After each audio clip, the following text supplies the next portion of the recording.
Hello? Okay. Hi, how many of us here today are hospitality workers? Make some noise, come. Not loud enough, come.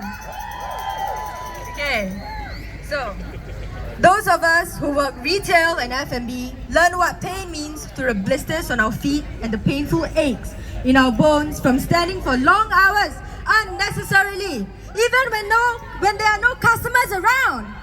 Are we not sick of how they treat us like cogs in a machine? Sing along!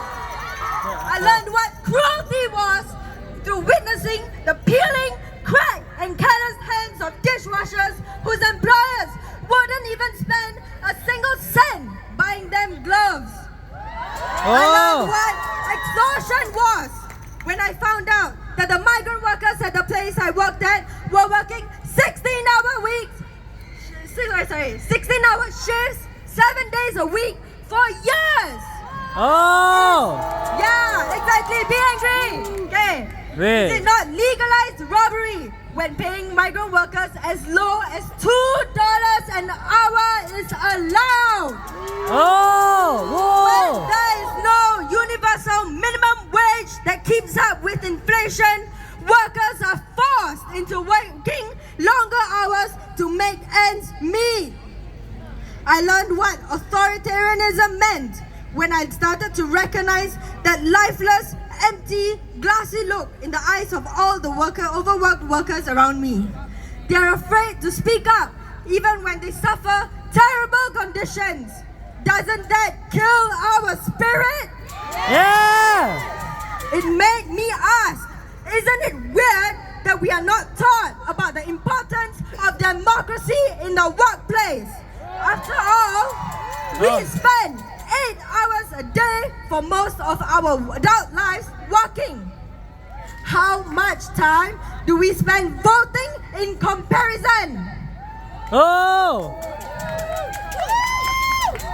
And yet, while we spend most of our lives working for the bosses that profit off our work, they have the audacity to cut our breaks short because the outlet is busy or don't pay us OT or public holiday pay and sick leave. That is our bosses violently stealing from us. They steal our health, our wages, our time, and our very lives. When the 10% of service charge we always see on our receipt or the money in the tick box never appears in our pay slips, I ask myself, who does the service? It's the workers on the ground that do it, right or not? Yeah! Am I right or wrong? Yes! If it's the workers that provide the service, not paying us the service charge and taking our tips is wage theft! Yeah, wage theft! When workers are required to subsidize business costs by paying for our uniforms or equipment, like how Grab Food requires workers to buy the delivery bags and uniform, or when your employer requires you to pay for accidentally dropping food in a restaurant as a worker, that is wage theft. Do we earn the profits of the business? No! Then why on earth must we pay to run it? Yeah! When paying workers of different nationalities different amounts for the same work is allowed, as we saw in the SBS bus strike in 2012. That is the company stealing from the workers they discriminate against and pay less. How about when your employer expects you to respond to work-related messages on your rest day after your shift is over or when you're on leave? Do they pay you to respond? No! No, right? No! Then why should we have to respond? No pay, no work! No! No pay, No work! no pay! No work! That's right. Wow. Sorry about that. If someone came to your your house and stole $500 worth of goods, or even stole $50 from your wallet, would you be mad? Would you report police? But Yes. when our bosses steal our wages by taking our tips and service charge for themselves, when they steal our OT and public holiday pay us late or not at all, are they not robbing us? Yeah. The most vicious thieves of our society are the ones that rob us every single day at work. Yeah. The rampant industry-wide culture of illegally coercing workers to find replacements before they go on sick leave. Inhumane or not? Are we Yeah. robots or humans? Humans. Robot or human? Humans. COVID taught us all the importance of sick leave, not just for our own health, but for public health.